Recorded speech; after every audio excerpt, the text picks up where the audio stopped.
kita mesti pastikan bahwa ada yang menghalangi Anies Baswedan untuk jadi presiden. Saya tidak mempromosikan Anies. Yang saya ingin, jangan ada penghalang bagi dia. Jangan ada penghalang bagi Prabowo, jangan ada penghalang bagi Ganjar. Itu cara berpikir akademis. Karena hak setiap orang untuk jadi presiden.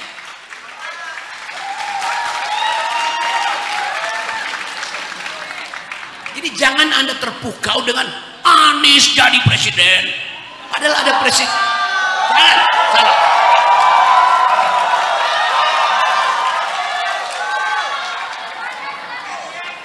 Selama penghalangnya ada, Anda menyanyi setiap hari 10 kali, nggak akan jadi presiden Anies.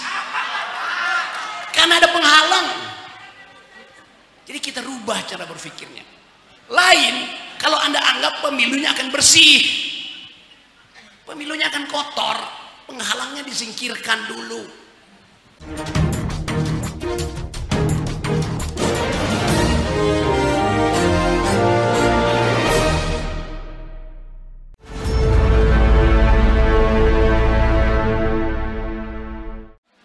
Tadi saya beri hormat sebagai penghormatan terakhir. Karena kita tidak bisa menduga arah dari politik hari ini.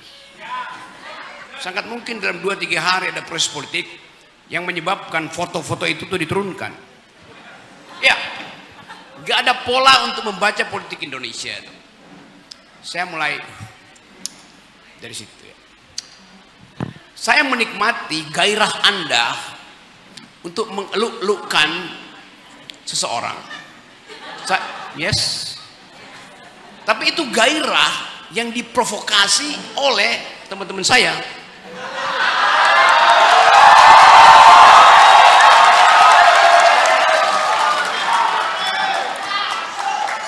Padahal saya tahu ada semacam esprit de corps di antara BEM se-Indonesia, BEM Nusantara.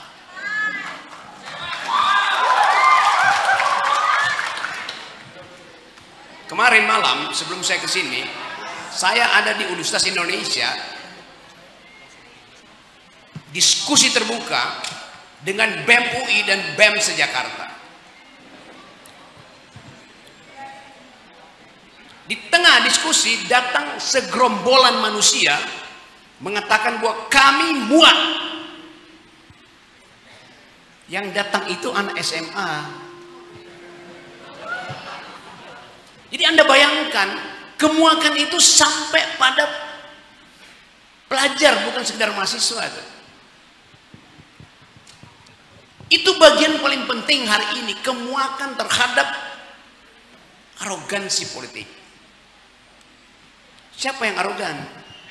Seseorang yang sudah diamputasi kuasanya, tapi masih menggelepar-gelepar dan berupaya untuk bangkit. Jadi buat kita, masyarakat akademis, kita ingin tuntun Indonesia ini bukan dengan tepuk tangan, bukan dengan gegap gempita, tapi dengan ide, dengan gagasan. Supaya kita dianggap sebagai manusia yang berpikir, bukan manusia yang membeo pada baliho.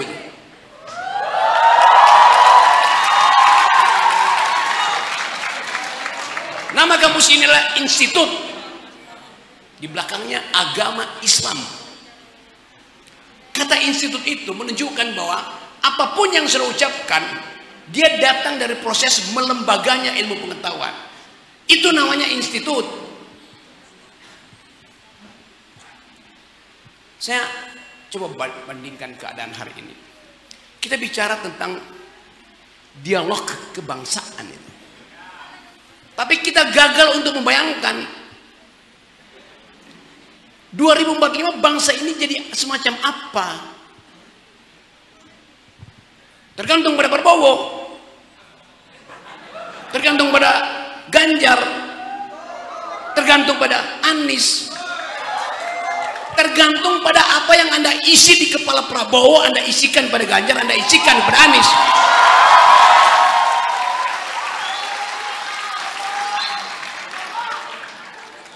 Anda yang mesti isi kepala 3 orang itu. Karena nasib Anda bisa juga mereka hianati nanti. Saya mau tumbuhkan kritisisme pada kalian. Sama seperti mahasiswa yang puji-puji seseorang 9 tahun yang lalu. Bahkan tokoh-tokoh nasional, pemimpin redaksi terbaik, wartawan-wartawan keren, budayawan-budayawan bagus, selama 9 tahun bergerombol di sekitar baliho Jokowi. Dan 3 hari lalu mereka menangis di depan televisi. Saya nggak mau lihat Anda menangis. Karena mereka, tokoh-tokoh itu, membeli kucing dalam karung. Anda hari ini boleh membeli kucing dalam karung. Tapi Anda pastikan karungnya bolong supaya Anda bisa tahu. Ini kucing maling, ini kucing yang berpikir, ini kucing yang disuruh partai.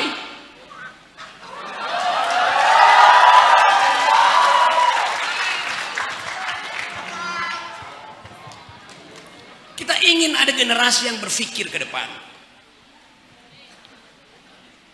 Dialog kebangsaan udah dimulai sejak 28 Oktober 1928. Hari Sumpah Pemuda. Ketika sejumlah pemuda menetapkan satu pikiran bahwa mereka dipersatukan oleh tanah air yang sama. Mereka dipersatukan oleh rasa kebangsaan yang sama. Mereka dipersatukan oleh bahasa yang sama. Karena ada tekanan eksternal yaitu kolonialisme. Kenapa orang bersatu? Karena ada tekanan.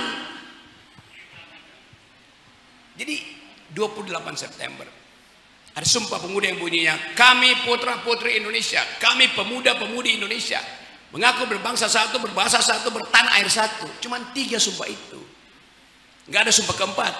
Kami pemuda-pemudi Indonesia mengaku berpacar satu. Nah, pacar boleh banyak.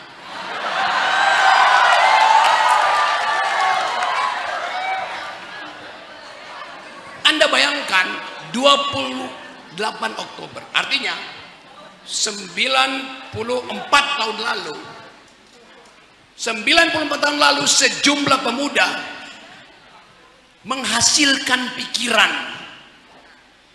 dan sampai sekarang kita ingat Sumpah Pemuda itu. Itu yang menginspirasi Presiden Soekarno untuk mengatakan bahwa beri saya 10 pemuda dan saya akan guncang dunia. Presiden Soekarno bilang begitu karena dia paham inspirasi dari pemuda. Presiden Jokowi bilang, saya beri 1 pemuda, saya jadikan dia wapres.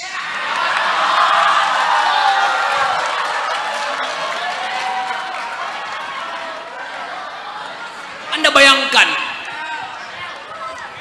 ide apa yang ada di kepala Jokowi sehingga hanya mampu mengucapkan kalimat dangkal itu. Dan si pemuda bilang bahwa ya jangan khawatir, saya sudah di sini. Percakapan akademis apa itu? Bandingkan dengan anak SMA yang tadi malam bersama-sama dengan mahasiswa UI BEM, saya kasih ceramah, anak itu angkat tangan. Anak SMA angkat tangan. Bagaimana caranya Pak Rocky? Kami ikut serta dalam proses menjatuhkan presiden. Serius pertanyaan itu. Artinya mereka setiap hari melihat TikTok, mengikuti media. Jadi kita mesti pastikan bahwa ada yang menghalangi Anies Baswedan untuk jadi presiden. Saya tidak mempromosikan Anies. Yang saya ingin jangan ada penghalang bagi dia, jangan ada penghalang bagi Prabowo, jangan ada penghalang bagi Ganjar. Itu cara berpikir akademis. Karena hak setiap orang untuk jadi presiden.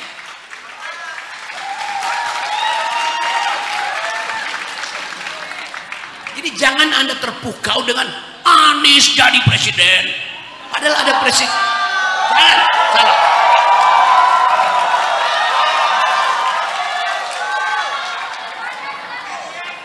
Selama penghalangnya ada, Anda menyanyi Setiap hari 10 kali, nggak akan jadi presiden Anies. Karena ada penghalang. Jadi kita rubah cara berpikirnya. Lain, kalau Anda anggap pemilunya akan bersih. Pemilunya akan kotor. Penghalangnya disingkirkan dulu. Begitu berpikirnya. Euforia penting. Tapi logika lebih penting.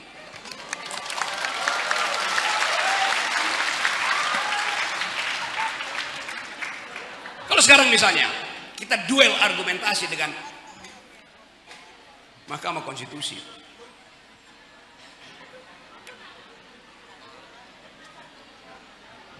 saya ingin rektor kalian jadi presiden.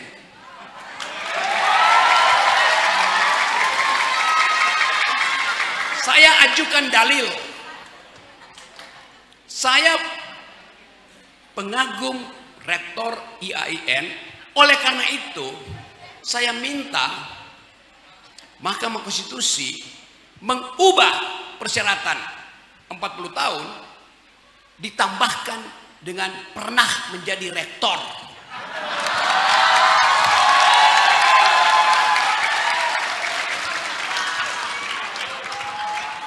Lolos nggak? Nggak bakal lolos. Karena Pak Rektor bukan pengumpul kaleng kongguan. Jadi Anda lihat hambatannya di situ. Padahal kalau dikatakan pernah menjadi pemimpin, Gibran pernah jadi memimpin wali kota Solo. Rektor memimpin IAIN, lebih berat mana?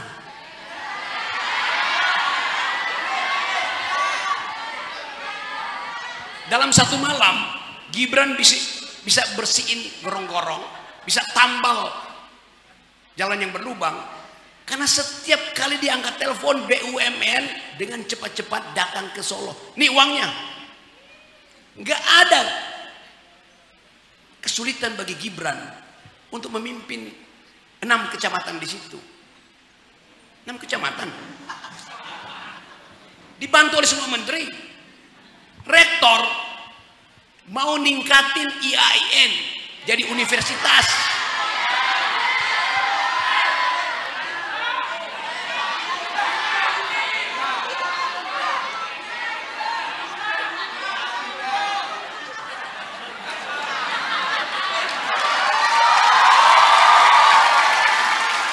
IAIN saya bilang,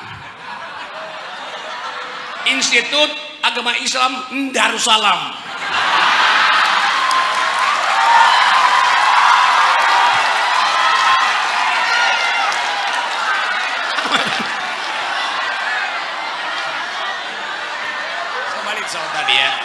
Saya balik tadi. Anda tadi dengar 3 teman saya secara lantang mempromosikan Anies.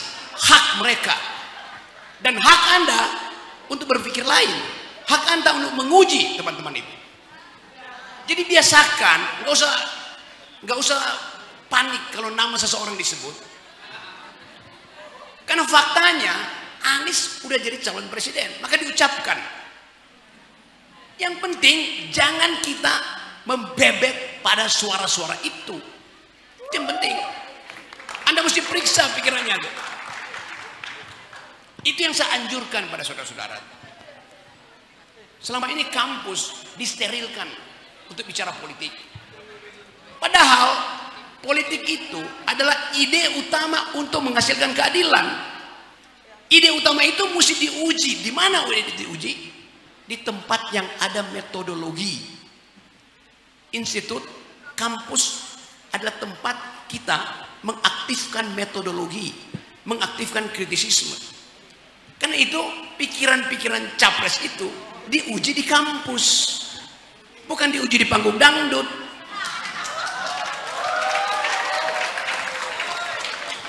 Jadi Anda berhak untuk mengatakan bahwa saya punya pikiran tentang 2045. Anies mengerti nggak pikiranmu? Prabowo mengerti nggak pikiranmu? Ganjar mengerti nggak pikiranmu? Saya sebut Anies pertama, mengerti. Karena Anies berdiskusi dengan saya. Saya bisa kira-kira apa jalan pikirannya. Prabowo berdiskusi dengan saya bisa kira-kira jalan pikirannya. Ganjar takut berdiskusi dengan saya.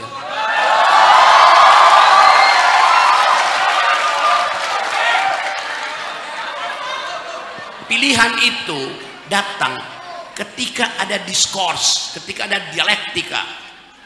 Anda tidak memilih seseorang yang wajahnya ada di baliho. Balihonya besar,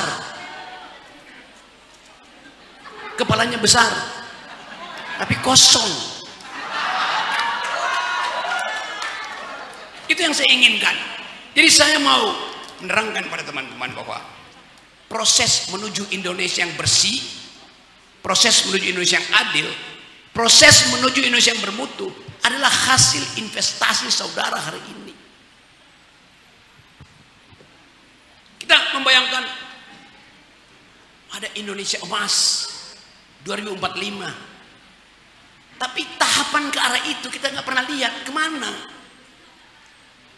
Apakah generasi baru sekarang tune in dengan sistem pemikiran dan sistem evaluasi dunia terhadap alam semesta, genetika, semua hal mesti kita bayangkan. Karena 2045 Anda akan masuk di dalam perebutan model-model riset. Jokowi nggak pernah ngerti bahwa 2045 itu tidak diperlukan lagi kaki, tidak diperlukan lagi tangan, yang diperlukan otak. Karena Anda mesti riset. Saya terangkan keadaan dunia hari ini. Di seluruh dunia, di semua universitas bergengsi, hanya ada 3 klaster riset. Satu, riset tentang human genome, riset tentang genetika manusia, untuk mengetahui Anda berasal dari mana.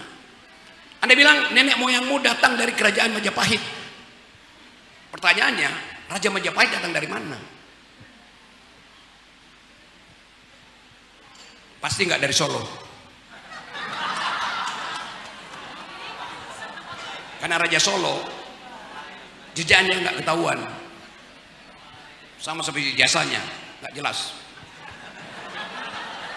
Jadi riset pertama tentang genetika manusia seluruh dunia, sehingga sangat mungkin Dano ini teman saya, dia ada di situ, tapi dia nyalek dari PAN.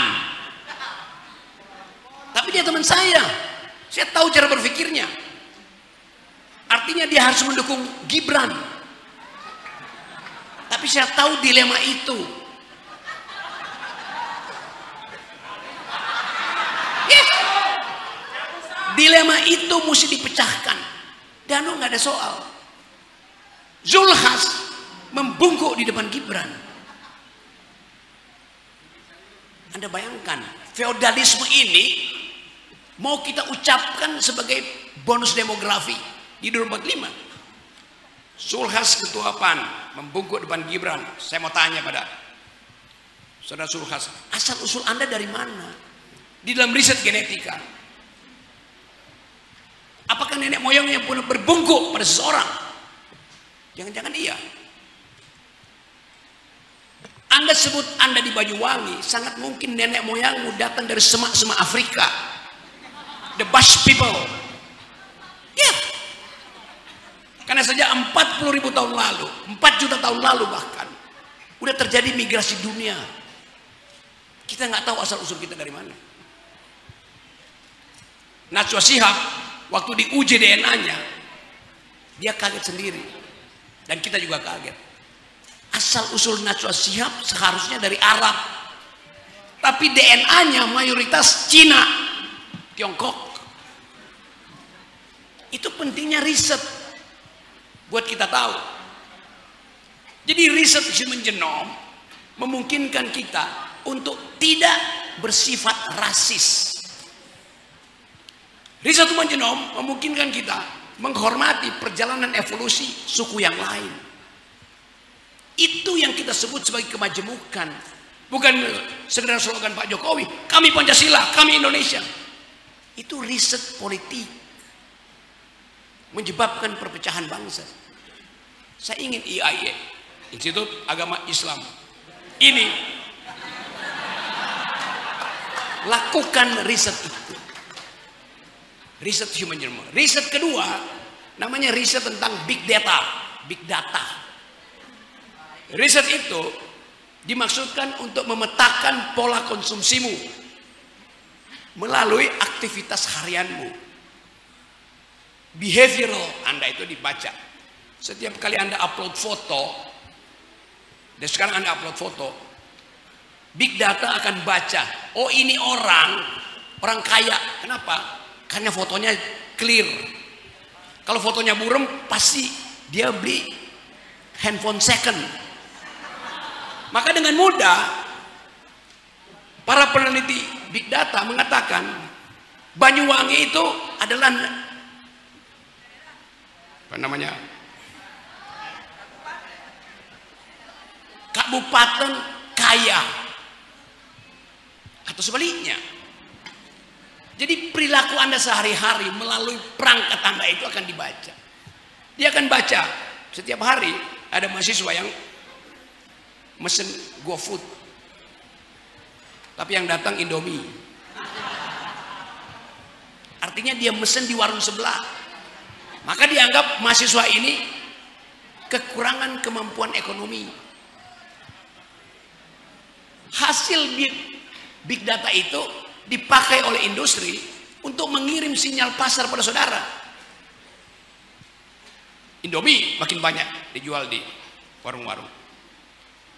Itu riset tentang pola hidup manusia. Setiap kali Anda beli obat Promah, big data akan catat. Artinya pencernaan bangsa ini bermasalah. Karena itu pabrik obat akan produksi di Indonesia. Dengan mudah seluruh kehidupan saudara dibaca oleh big data. Ada mahasiswa setiap hari statusnya nggak ganti-ganti itu. Setiap kali, hai Winda, di mana Winda? Big data kemudian baca pacarnya pasti Winda. Padahal Winda adalah ibu kosnya. Itu yang namanya riset. Riset ketiga namanya artificial intelligence. Kemampuan otak kita bertumbuh lebih cepat dari kemampuan kita untuk membaca proposal politik.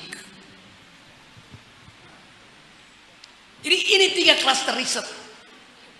Kita tanya pada Anies, klaster riset mana yang bisa kita kembangkan supaya kita bisa mencapai bonus demografi? Itu pertanyaan akademis. Tanya pada Prabowo, pasti bisa jawab. Tapi jangan tanya pada Ganjar, nggak bisa dia jawab. Pasti itu. Ini namanya faktual, bukan saya menjelekkan atau memuji, tapi saya baca cara mereka mengucapkan kalimat. Kalimat akademis nggak terdengar. Harapan di Indonesia ke depan, Indonesia emas. Bagaimana membuat Indonesia emas kalau modalnya adalah kaleng kongguan? Kaleng. Jadi bagi Anda di sini, pastikan bahwa kita memproduksi pikiran supaya satu waktu 2029 ada pemilu yang betul-betul bersih karena didasarkan pada gagasan. Ya, saya balik lagi pada tema ini. Kebangsaan itu disebut kebangsaan kalau ada percakapan tentang 3 masalah itu. Bukan lagi sekedar kita pernah mengusir Belanda, kebangsaan udah lewat. Kebangsaan adalah tantangan di depan, bukan mengingat-ingat yang di belakang.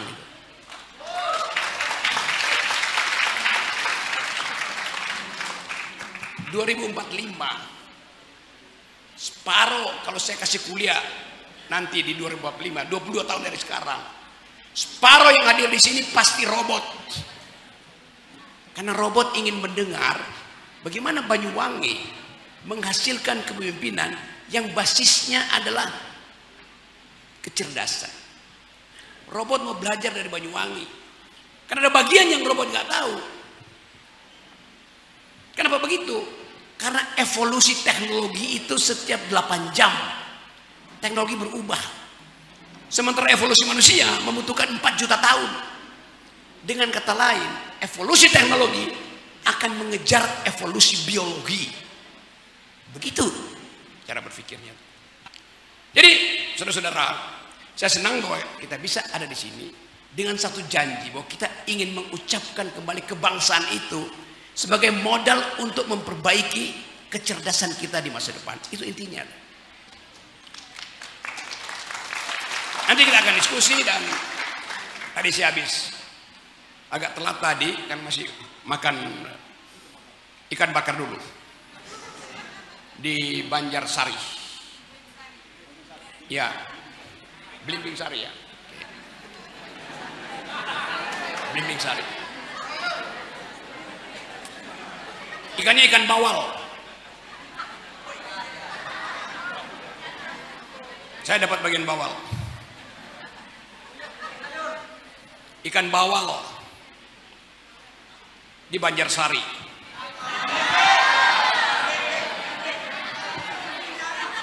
Paman nakal bikin ngeri.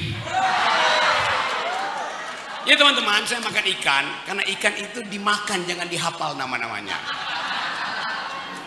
Bagian ikan yang paling saya suka adalah kepala, karena kepala ikan lebih berguna dari kepala negara.